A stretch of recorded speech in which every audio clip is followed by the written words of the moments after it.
ఏమైనా ఉందా? అంటే వాళ్ళ డైరీని బ్లాక్ లిస్ట్ లో పెట్టడం అనేది జరుగుతుంది మామూలుగా. దానివల్ల ఉపయోగం ఏముంటుంది? అది ప్లస్ రిజెక్షన్, అంతే. ఈ రెండే ఉంది. అంతేగాని క్రిమినల్ చర్యలు పెట్టడానికి లేదు, అక్కడ ప్రొసీజర్ లేదు. అవును. టెండర్ అట్లాగైతే ఎవడు వేయడు. అది అవును, వేయడు. అంతటి సప్లై చేయగలిగినోడు కూడా ఎవడు లేడు.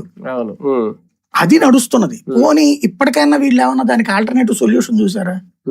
ఇప్పటికీ ఎవడెవడో డైరీల దగ్గర నుంచి కొంటున్నారు. వాళ్ళ దగ్గర నన్ను ఆవులు ఉన్నాయా?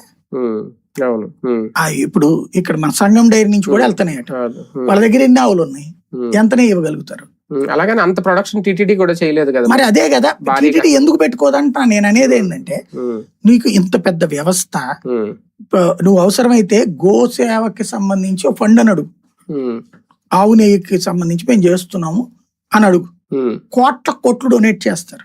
నువ్వు దాంతో రాష్ట్ర వ్యాప్తంగా ఉన్న ప్రతి ఆలయం దగ్గర, ఆలయాలకు భూములు ఉన్నాయి కదా, ఆ భూములు ఎవడెవడికో ఇస్తున్నాం కదా లీజుకి, అన్ని చోట్ల ఒక్కొక్క ఆలయం దగ్గర ఒక్కొక్క 50,000 ఆవులి ఆ ఏరియాలో ఎంప్లాయీస్ ని పెట్టించు.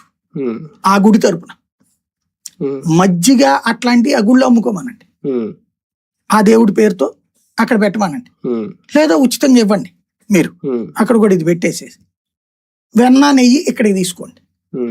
సింపుల్. ఇట్లాగా రాష్ట్రంలోని ప్రముఖ ఆలయాలు సింహాచలమా, అరసవిల్లి